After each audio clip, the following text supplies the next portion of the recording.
शनिवार का दिन है। हिंदू धर्म में ये दिन पीपल के वृक्ष के लिए पूजनीय होगा। जो भी शनिवार के दिन पीपल के वृक्ष की पूजन करेगा, दूध चढ़ाएगा या मिष्ठान का भोग लगाएगा, लक्ष्मी और नारायण उसके घर में प्रवेश कर जाएगा। लक्ष्मी और नारायण उसके घर में प्रवेश करेगा, इसलिए नियम बनाया। कौन से दिन का? शनिवार।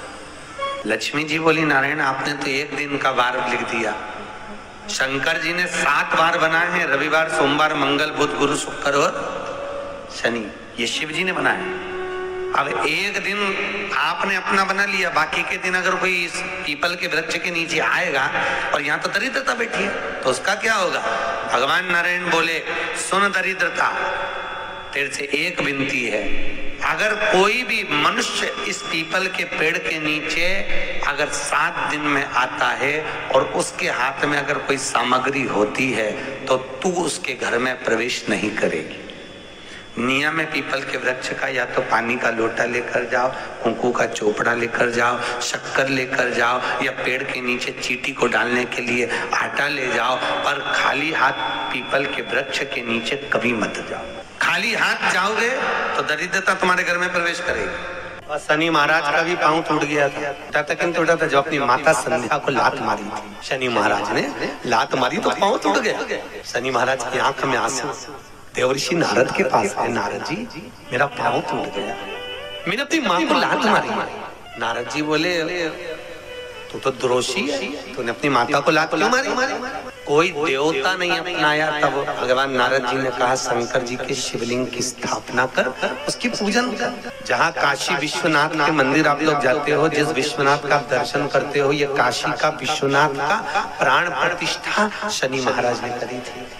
शनि महाराज के हाथ का शिवलिंग है और शिवलिंग की स्थापना कर कर शनि महाराज ने भगवान शंकर से मांगा। शिव जी प्रकट हुए, मांगो शनि, तुमको क्या चाहिए? शनि महाराज ने कहा, मेरा पांव टूट गया, आप कृपा करिए। भगवान शंकर ने कहा, शनि तूने मेरा भजन करा है, जा तेरा पांव तो जुड़ेगा, पर पांव में थोड़ी लचकता तेरी बनी रही। दुनिया के लोगों को शनि लगता है और शनि को शंकर लगता है। दुनिया के लोगों को शनि लगता है, शनि को शंकर। इसलिए आज भी नियम है कि काशी विश्वनाथ का नाम लेकर एक काजल की डिब्बी को लीजिए। अगर किसी को शनि लग गया हो, कोई प्रॉपर्टी का काम कर रहे हो, कोई व्यापार करते हो और व्यापार नहीं चल रहा, बहुत अड़चने आ रही है, कोई ना कोई परेशानी पे परेशानी आ रही है, एक काजल की डिब्बी लो, काजल की डिब्बी लो, काशी विश्वनाथ का नाम लो और 21 बार उतारो और उतार कर किसी पेड़ के नीचे तक खड्डा खोद कर उसको दबा दीजिए। आपका काम यूं सफलता की ओर बढ़ना चालू हो जाएगा। शनि की कुदृष्टि समाप्त, 7.5 ढैया समाप्त, परेशानी नहीं। जिसके घर में शांति ही ना रहती हो, सुख ही नहीं है, क्लेश 24 घंटे बना हुआ है, घर में ना कोई बात ना कोई प्रसंग, उसके बाद भी सबका मुंह फूला हुआ है, उसके बाद भी सबका चेहरा उतरा हुआ है। जिस घर में सुख और शांति ये दोनों चीजें नहीं है, वो निवेदन है लाल वस्त्र में लाल फूल रखकर उसमें थोड़ा धना, धना जानते हो, वो खड़ा धना आता है, धना पाउडर नहीं, धना, हरा धना, और 5 गोल सुपारी, जो गोल सुपारी होती है पूजन वाली सुपारी, 5 पूजन वाली सुपारी, 5 बेलपत्र इस लाल वस्त्र में रखकर घर के मध्य भाग में पूरे घर का केंद्र बिंदु मिला लो, पूरे घर का नाभि कोण मिला लो, पूरे घर का नाभि स्थल, मध्य स्थल मिलाकर वहां पटे पर रखकर कुंकू चावल से पूजन कर कर उस पर 3 बार पानी को फेर कर भगवान श्री गणेश जी महाराज के मंदिर में बिना बोले जो रख कर आ जाता है, उसके घर में कभी क्लेश नहीं होता, सुख और शांति ये दोनों प्रवेश कर जाते। एक इतना बड़ा दर्पण, कांच, इतना बड़ा दर्पण जिसमें मुंह देखते हो आप, मुख, इतना बड़ा दर्पण लिया। आजकल तो फैशन की बंदरवाल होती है, दरवाजे पे जो बंदरवाल लोग लगाते हैं, कहीं मोती की लगा रहे, कहीं काय की लगा रहे, तो पहले जो बंदरवाल होती थी उस बंदरवाल में अगर कई शहरों में जैसे काशी साइड में, तो आज भी जो बंदरवाल मिलती है उत्तर प्रदेश में और चलो तो गुजरात में, तो उसमें इतने बड़े बड़े कांच लगे रहते हैं, दर्पण।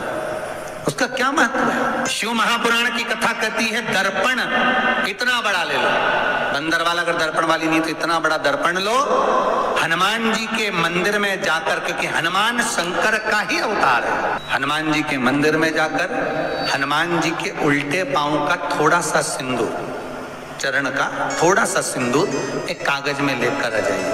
हनुमान जी के छोटे भाई गतिमान का नाम लो और गतिमान का नाम लेकर उस दर्पण पर सिंदूर से त्रिशूल बना दो, सिंदूर से त्रिशूल बनाकर उस दर्पण को घर के बाहर, दर्पण का मुख बाहर की ओर, ऐसे बाहर की ओर मुख कर कर दर्पण को घर के बाहर या दरवाजे पर, बिल्डिंग पर, ऊपर जाली में, फ्रंट में कहीं पर भी उसको लगा दीजिए। महाराज केवल शंकर का स्मरण कर कर, गतिमान का नाम लेकर, हनुमान के उल्टे पांव का सिंदूर का त्रिशूल बनाकर जो दर्पण को लगा देता है, आपको 1 महीने के अंदर अंतर मालूम पड़ जाएगा कि पिछले जो महीने निकले हैं उस महीने का अंदाजा लगाना कि घर में लोग कितने बीमार पड़ते थे और इस दर्पण को लगाने के बाद बीमारी कम हुई कि नहीं हो कम तो ठंडा कर देना, क्या जा रहा है, पर करके जरूर देखना, विश्वास रखकर करोगे, भगवान शिव का अनुमोदन कर कर, भगवान शंकर पर विश्वास रखकर करोगे तो बीमारी घेर नहीं सकती। अकाल मृत्यु वो मरे जो काम करे चंडाल का, काल उसका क्या बिगाड़े जो भक्त हो महाकाल का। शंकर की आराधना करने वाला, शिव का स्मरण करने वाला, शिव का निवेदन करने वाला, शिव अर्चना में डूबने वाला, शिव का अनुमोदन करने वाला कभी दुखी नहीं हो सकता। यदि कोई व्यक्ति आपका पैसा खाकर चले गया हो, रुपया नहीं दे रहा हो, बहुत प्रयास कर लिया आपने, कोई अपने मकान पर, अपनी जमीन पर कब्जा कर कर बैठा है, छोड़ नहीं रहा है, तो महाराज बड़ के पत्ते के ऊपर, बड़ के पेड़ के नीचे बालू का शिवलिंग बनाकर उसका पूजन करिए। यदि अदालत में कोई कार्रवाई चल रही है और केस नहीं निपट रहा तो वही शिवलिंग पर, बड़ के पेड़ के नीचे जो आपने बड़ के पत्ते के ऊपर शिवलिंग का निर्माण करा है बटकेश्वर महादेव का, उनके ऊपर दही चढ़ा दीजिए। उस दही को चम्मच में धीरे से निकाल कर ले आइए, रुमाल पर उस दही को लगाकर अदालत में जेब में रखकर लेकर चले जाइए, विजय आप ही की होगी। बटकेश्वर महादेव जीवन का सुख प्रदान करने वाले। और बहुत ध्यान दीजिए, जिसको चर्म रोग हो जाता है, चमड़ी कहीं खुजाल चलने लगती है या चट्टे पड़ जाते हैं काले काले, तो उसको बड़ के पेड़ के नीचे, बट वृक्ष के नीचे शंकर भगवान की आराधना करना चाहिए, शिव जी का अभिषेक पूजन करे, अभिषेक पूजन कर कर बड़ के पत्ते शंकर भगवान को समर्पित कर कर उन्हीं पत्तों को ले जाकर नदी में शिव जी के साथ विसर्जन करे। उन पत्तों को अपने अंग पर, कंधों पर, मस्तक पर, हस्त कमल में रखकर जिस सरोवर में, जिस पानी में शिव जी का विसर्जन किया है उसी में उस पत्ते को रखकर स्नान कर लीजिए। 3 बार बटकेश्वर महादेव का स्नान कर लेने पर चर्म रोग जो चट्टे पड़ जाते हैं वो समाप्त हो जाते हैं हमारे। मात्र 3 बार स्नान करने, जिसको लोग वो कौन सी बीमारी भी कहते हैं जिससे शरीर से फुड़कियां निकलती हैं, सोराइसिस क्या बोलते हैं उसको, सोराइसिस, उसके लिए भी महाराज बटकेश्वर महादेव का स्मरण करें, भगवान शिव का स्मरण। महाराज यही बटकेश्वर महादेव सुख का मूल देने। तो दोस्तों, वीडियो आपको अच्छी लगी हो तो वीडियो को लाइक करें, चैनल को सब्सक्राइब करें, हमारी वीडियो को शेयर करना बिल्कुल भी ना भूलें। मैं आपसे मिलती हूँ अगले वीडियो में, तो तब तक के लिए अपना ध्यान रखिए और खुश रहिए। धन्यवाद।